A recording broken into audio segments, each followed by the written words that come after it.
Yo mga idol, kamusta? Sports Talk PH nga pala. Ang plano ni Inoue, pag-usapan natin yan mga idol. Ngunit bago ang lahat ay huwag kakalimutang mag-subscribe at i-click ang notification bell button for more sports talk. So isang malungkot na balita nga po para sa ating mga Pinoy boxing fans. Ito po ay dahil alam naman nating lahat na milyon-milyong Pilipino ang gustong makita na makalaban ng ating pambato na si former WBO Bantamweight World Champion angas ng Pinas General Casimero, ang current undisputed Super Bantamweight World Champion Japanese monster na Naoya Inoue. Subalit sa kasamaang palad nga po ay mukhang malabo pa din itong mangyari ngayong taong 2025. Ito po ay dahil mismo ang top rank promoter Bob Arum na ang nagsabi ng kanyang mga malalaking plano para kay Inoue ngayong taon.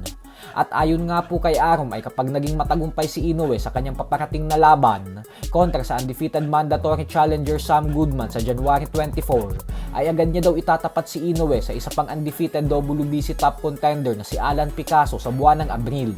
At kung sakaling manalo ulit si Inoue kay Picasso, ay gagawin na daw ni Arum ang bigating mega showdown sa pagitan ni Inoue at ng kapwa niya undefeated Japanese pound for pound fighter and current WBC Bantamweight World Champion Junto Nakatani. Planong gawin ni Arum ang Inoue versus Nakatani sa katapusan ng taon na ito, posibleng sa Las Vegas, Nevada o kaya naman ay sa Tokyo Dome.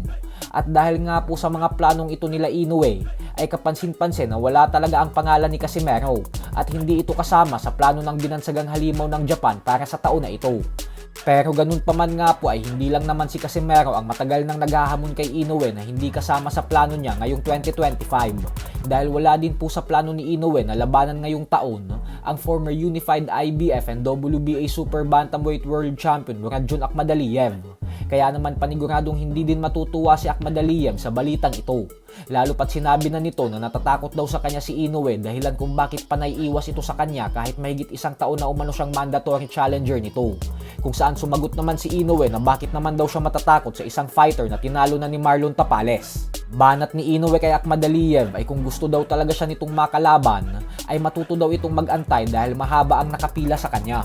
Sa kabilang banda naman mga idol ay may mga usap-usapan nga po ngayon na mukhang tuluyan na magre-retiro ang former pound for pound king Vasily Lomachenko.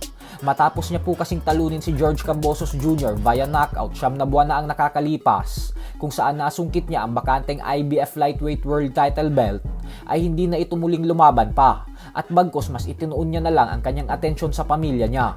Subalit bukod nga po kay Lomachenko ay inaengganyo din ng mga analis ang kababayan ni Loma na si current unified heavyweight world champion Alexander Usyk na magretiro na lang din daw dahil matapos itong talunin ang dalawang pinakamalaking pangalan sa pinakamabigat na dibisyon na sila Anthony Joshua at Tyson Fury ng tigda-2 beses ay wala na daw saysay upang manatili pa si Usyk sa boxing gawa nang wala na daw itong kailangang patunayan pa. So hanggang dito na lang po muna tayo mga idol.